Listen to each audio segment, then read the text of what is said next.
எல்லோருக்கும் நமஸ்காரம். இன்னைக்கு நம்ம எதை பத்தி பார்க்க போறோம்னா, நவராத்திரி, அனுஷம் இதெல்லாம் ஒட்டி மகா பெரியவா தன்னோட பக்தர்களுக்கு குழு வைக்கிறதுக்கான சிறப்பு அம்சத்தை உணர்த்துறதுக்காக செஞ்ச ஒரு அற்புதமான நிகழ்வை பத்தி தான் பார்க்க போறோம். வாங்க சேர்ந்து பார்க்கலாம். இந்த நிகழ்வு எங்கேருந்து ஆரம்பிக்கிறதுனா, தஞ்சாவூர் கும்பகோணம் பக்கத்துல களத்தூர்னு ஒரு அழகான கிராமம். அங்க துர்கா பரமேஸ்வரி அம்பாளோட கோயில் இருக்கு.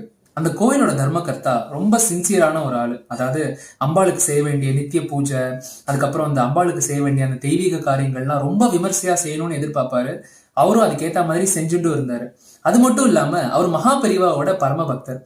அதாவது அந்த கோயில நடக்கிற பூஜையெல்லாம் பத்தி மகாபெரிவா கிட்ட ரொம்ப விரிவா ரொம்ப அழகா சொல்லிட்டே இருப்பாராம். மகாபெரிவா நான் நினைச்ச மாதிரி அம்பாள் என்ன செய்ய வச்சுட்டா, அம்பாளுக்கு நான் எந்த ஒரு சஞ்சலமும் இல்லாம என்னோட சைட்ல இருந்து என்னால என்னெல்லாம் பண்ண முடியுமோ அதெல்லாம் அம்பாளுக்கு நான் ரொம்ப நல்லா பண்ணிட்டே இருக்கேன், ரொம்ப சந்தோஷமா இருக்கு மகாபெரிவான்னு சொல்லிட்டு அதை பத்தி ரொம்ப விரிவா மகாபெரிவா கிட்ட சொல்லிட்டே இருப்பாராம். இந்த மாதிரி நாட்கள் போயிட்டே இருந்தது. இந்த தர்மகர்த்தாவோட குடும்பத்தை பத்தி சொல்லணும்னா, அது ஒரு அழகான குடும்பம், ஒரு பாசமான மனைவி.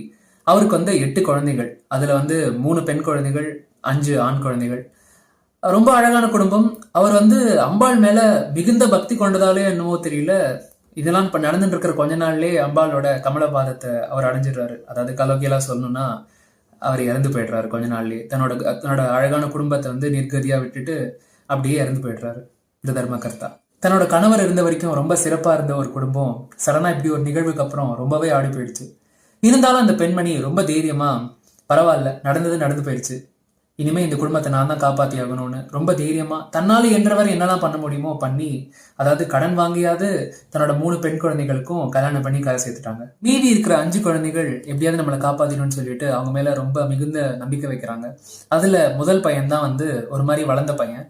அதனால அவங்க கிட்ட சொல்லி சொல்லி வளர்க்குறாங்க. கண்ணா, உனக்கு நம்ம ஃபேமிலி சுச்சுவேஷன் என்னன்னு தெரியும், நம்ம குடும்ப சூழ்நிலை என்னன்னு தெரியும், அப்பா வேற இல்லை, நீ தான் நம்ம குடும்பத்தை நல்லா படிச்சு வந்ததுக்கு அப்புறம் நம்ம குடும்பத்தை நீ தான் காப்பாற்றணும் கண்ணா அப்படின்னு சொல்லி சொல்லி வளர்க்குறாங்க.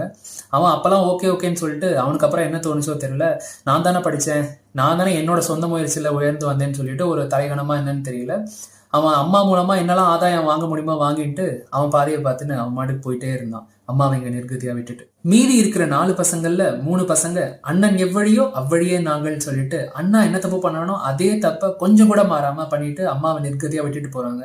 மனசுடைஞ்சு போறாங்க அந்த அம்மா. ஆனா கடைசி பையன் ரொம்ப அன்பான பையன், கடைக்குட்டி அப்படிங்கிற மாதிரி அம்மா அவங்க மேல ரொம்ப அந்யோன்யமா ரொம்ப பாசம் வச்சிருந்தாங்க. நீ என்ன அப்படிலாம் பண்ணிட மாட்டேடா அப்படின்னு சொன்னோடனே, கவலைப்படாதமா, நான் என்னைக்குமே அவன் மேல பாசமா இதே மாதிரி அன்போட இருப்பேன்னு சொல்லிட்டு அம்மாவோட ரொம்ப அன்பா அந்யோன்யமா அம்மாவுக்கு ஒரு ப்ராமிஸ் பண்ணி, கவலைப்படாதமா நான் இனி என்ன நடந்தாலும் நான் அவன் கூட தான் இருப்பேன்னு சொல்லிட்டு அவனும் வளர்ந்துட்டு வரான். அவன் அப்போ 9th ஸ்டாண்டர்ட் படிச்சுட்டு இருக்கான்.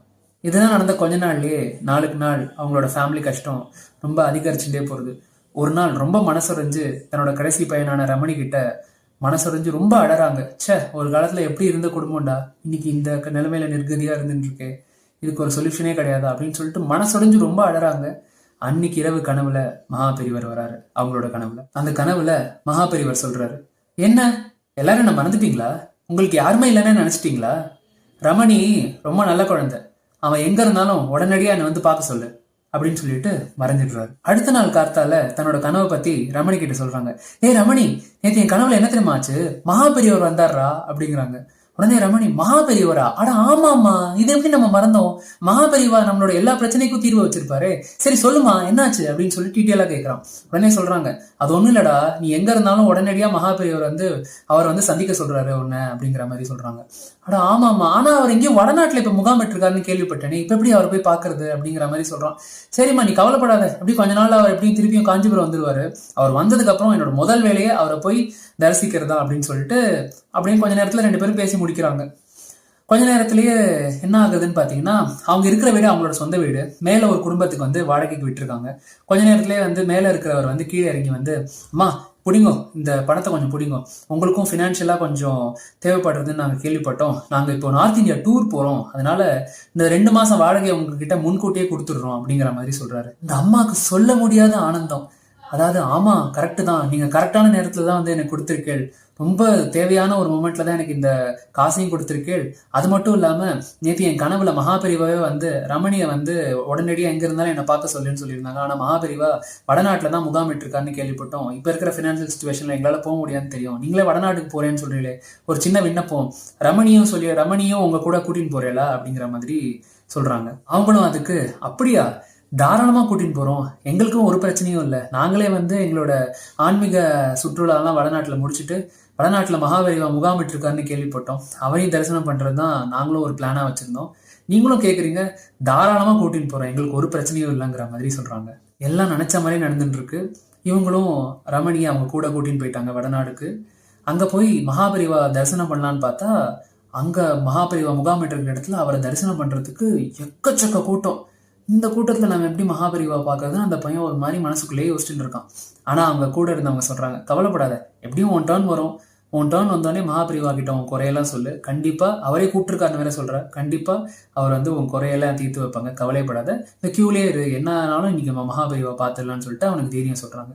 இவனும் எல்லாத்தையும் மனசுல வாங்கிட்டு சரி சரி ஹரஹர சங்கர ஜெய ஜெயசங்கரன்னு சொல்லிட்டு மனசாரியே சொல்லிகிட்டே இருக்கான். இதெல்லாம் நடந்த கொஞ்ச நேரத்திலேயே தன்னோட முதுகுல யாரோ தட்டுற மாதிரி ஒரு உணர்வு இருந்தது. யாருன்னு பார்த்தா மகாபெரிவா கிட்ட இருக்கிற அணுக்கு தொண்டர். நீதானே ரமணி, உன்னை மகாபெரிவா அழைச்சுன்னு வர சொல்லி இமீடியட்டா சொல்லியிருக்கா, வா உடன் மகாபெரிவை பார்க்கலாம் அப்படின்னு சொல்லிட்டு கூட்டின்னு போறாரு. அந்த பையனுக்கு ரமணிக்கு சந்தோஷம் தாங்கல. சே, இந்த கூட்டத்துல நம்ம எப்படி மகாபெரிவாவை பார்க்கலாம்னு யோசிச்சோம், மகாபெரிவாவே நம்மளை கூப்பிட்டுருக்காளேன்னு சொல்லிட்டு ரொம்ப ரொம்ப சந்தோஷம். அவனோட சந்தோஷத்தை கட்டுப்படுத்தவே முடியல, ஒரு மாதிரி ஆனந்த கண்ணீரா வருது அவனை அறியாமையே. மகாபெரிவா முன்னாடி போய் நிக்கிறான். எல்லாத்தையும் பொறுமையா கேட்டுருந்த மகாபெரிவா, கவலைப்படாத ரமணி, இந்த உலகத்துல எல்லாத்துக்கும் தீர்வு இருக்கு, எல்லாத்தையும் அந்த பரமேஸ்வரனும் அந்த காமாட்சி அம்பானும் பார்த்துன்னு தான் இருக்கா, கொஞ்ச நாள்லயே உங்களோட குறைகள் எல்லாமே தீர போறது. ஆமா, எனக்கு ஒரு கேள்வி இருக்கு அப்படின்னு ஒரு கேள்வி கேட்கிறாரு. உங்க ஆத்துல ரொம்ப வருஷமாவே கொலு வைக்கிறது இல்ல, கரெக்ட் தானே அப்படிங்கிற மாதிரி கேட்கிறாரு. கொஞ்ச நேரம் யோசிச்சுட்டு, ஆமா பெரியவா, எங்க ஆத்துல ரொம்ப வருஷமாவே கொலு வைக்கிறது இல்ல. என்ன பண்ணு, இது நவராத்திரி டைம் வேற, முதல்ல போய் அம்மா கிட்ட சொல்லி கொலுவை, உன்னோட பிரச்சனை எல்லாமே கொஞ்சம் கொஞ்சமா தீரும்னு சொல்லிட்டு அவனுக்கு ஆசீர்வாதம் பண்ணி அனுப்புறாரு. மகாபெரிவாவை சந்திச்ச அந்த மனசு நிம்மதியோட திருப்பியும் களத்தூர் கிராமத்துக்கு போறான். போய் அவங்க அம்மா கிட்ட அங்க நடந்த நிகழ்ச்சி எல்லாம் ஒண்ணு விடாம அவங்க அம்மா கிட்ட எல்லாத்தையும் சொல்றான். இந்த மாதிரி மகாபெரிவா ஆசீர்வாதம் பண்ணாரு, கொஞ்ச நாள்லயே நம்மளோட ஃபேமிலி சிச்சுவேஷன் எல்லாமே மாற போறதுங்கிற மாதிரியும் சொல்லிட்டு, இந்த மாதிரி கொலு வைங்கோ, கொலு வைக்கிறது தான் உங்களோட ஃபேமிலிக்கான தீர்வு அப்படிங்கிற மாதிரியும் மகாபெரிவா அட்வைஸ் பண்ணாருமா அப்படிங்கிற மாதிரி சொன்னோன்னே, ஆமாண்டா, நம்ம ஆத்துலயுமே கொலு வச்சு ரொம்ப வருஷம் ஆச்சு, இந்த மேல இருக்கிற பரன்ல இருந்து கொலு சாமான் எல்லாத்தையும் கொஞ்சம் கொஞ்சமா எடுத்து வை, நம்ம உடனடியா இந்த வருஷமே கொலு வைக்க ஸ்டார்ட் பண்ணிடுவோம், இது நவராத்திரி டைம் தான், இப்பதான் ஸ்டார்ட் ஆக போறது, நம்ம கொலு வச்சிருவோம் அப்படிங்கிற மாதிரி அவங்க அம்மாவும் சொல்றாங்க.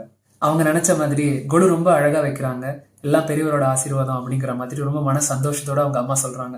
இப்பதானே எனக்கு என்னமோ மனசுல ரொம்ப சந்தோஷமா இருக்கு, இந்த மாதிரி ஏதோ நம்ம ஃபேமிலி சிச்சுவேஷன்லாம் மாற போறது பெரியவரை பார்த்ததுக்கு அப்புறம் அப்படிங்கிற மாதிரி ஏதோ தோன்றுறா அப்படிங்கிற மாதிரி அவன் அந்த ரமணி கிட்ட சொல்லிட்டு இருக்காங்க. இருந்தாலும் ரமணிக்கு ஏதோ மனசுல ஒரு நிரடல் ஓடிட்டே இருக்கு. என்னன்னு தெரியலமா, அந்த பரன்ல இருந்து கொலு சாமான் எடுக்கும் போது பக்கத்துல ஒரு பட்டு துணியில சுத்தி வச்ச ஒரு ஓலை சுவடிலாம் இருந்தது, அதெல்லாம் என்னன்னே எனக்கு தெரியல அப்படிங்கிற மாதிரி சொல்றான். உடனே அவங்க அம்மா சொல்றாங்க, அப்படியா, தெரியலடா, மேபி உங்க அப்பா ஏதாவது வச்சிருக்கலாம், எதுக்கும் எடுத்து பாரு என்னன்னு பார்ப்போம் அப்படிங்கிற மாதிரி எடுக்கிறாங்க. ரொம்ப ஃப்ரெஜைலா இருக்கு, அதாவது ரொம்ப மெல்லிஸா இருக்கு, தொட்டாலே பிஞ்சிருங்கிற மாதிரி இருக்கு, ரொம்ப பழமையானதுன்னு மட்டும் தெரியுது. அவங்க அம்மா சொல்றாங்க, இது பட்டு துணியில சுத்தி வச்சிருக்கிறதுனால உங்க அப்பா ஏதாவது ரொம்ப முக்கியமான விஷயத்தை தான் அப்படி சுத்தி வைப்பாரு, எனக்கு என்னன்னு தெரியல, நீ என்ன பண்ண, உடனடியா அதை போய் மகாபெரிவா கிட்ட போய் கொடுத்துரு, இது ஏதோ முக்கியமான ஒரு விஷயங்கிற மாதிரி தோன்றுறது, இது என்னன்னு எனக்கும் தெரியல, மகாபெரிவா தான் இதுக்கு கரெக்டான தீர்வை சொல்லுவாரு, மகாபெரிவா போய் பாத்துரு அப்படிங்கிற மாதிரி சொல்றாங்க. உடனே ரமணி சொல்றான், ஆமாம்மா, எனக்கும் என்னமோ அதுதான் கரெக்ட்னு தோன்றது, மகாபெரிவா போய் பாத்துடுறேன் அப்படிங்கிற மாதிரி உடனே அந்த ஓலைச்சுவடி எடுத்துட்டு திருப்பியும் கையில இருக்கிற காசெல்லாம் புரட்டிட்டு மகாபெரிவாவை பார்க்கலான்னு சொல்லிட்டு மகாபெரிவா முகாமிட்டு இருக்கிற இடத்துக்கு போய் பார்க்கலான்னு போறான். அங்க போய் பார்த்தா ஒரு 60 வயசு மதிப்புமிக்க ஒரு தொல்லியல் ஆராய்ச்சியாளர், அதாவது ஆர்கியலாஜிக்கல் டிபார்ட்மெண்ட்ல இருந்து ஒருத்தர் மகாபெரிவா கிட்ட பேசிட்டு இருக்காரு.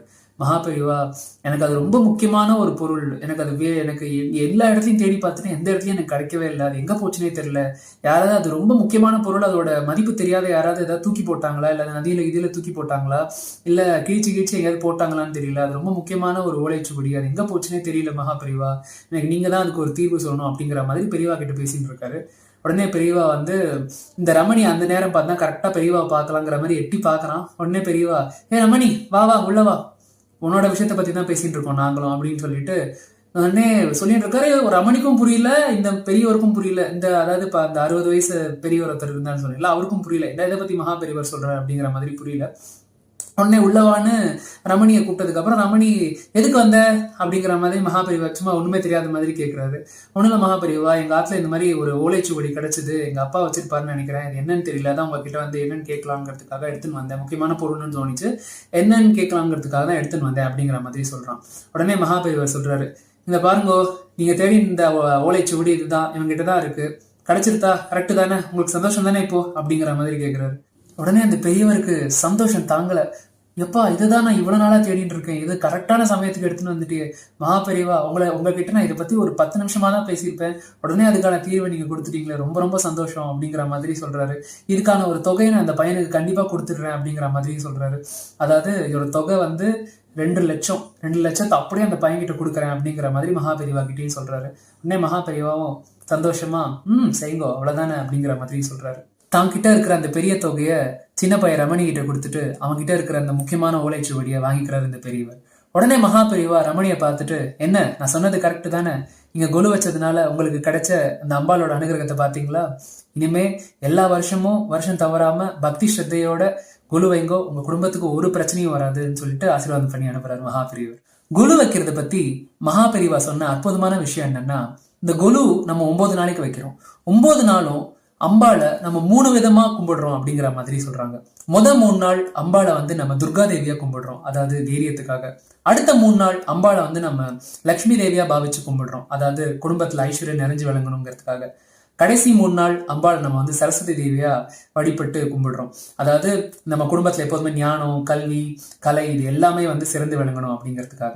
ஒரு குடும்பத்துல தைரியம், ஐஸ்வர்யம், ஞானம், கல்வி இதெல்லாம் இருந்துட்டாலே அந்த குடும்பத்துக்கு ஒரு குறையும் வராதுங்கிறது தான் மகா பெரியவாவோட அற்புதமான விளக்கம். நம்மளும் நம்மளால முடிஞ்ச வரைக்கும் எல்லா வருஷமும் அழகா கொலு வச்சு அம்பாளை சிறப்பா பக்தி ஸ்ரத்தையோட வழிபட்டு வாழ்க்கையில எல்லா மேன்மையும் அடையலாம். வாழும் நெறிகளை வகை வகையாய், வாழும் நெறிகளை வகை வகையாய் எடுத்துரைத்த அன்பு தெய்வமே, அன்பு தெய்வமே, ஜகத்தினை காக்க வந்த ஜெகத்குருநாதா, சகலமும் நீயே சந்திரசேகரா, சகலமும் நீயே சந்திரசேகரா, சந்திரசேகரா.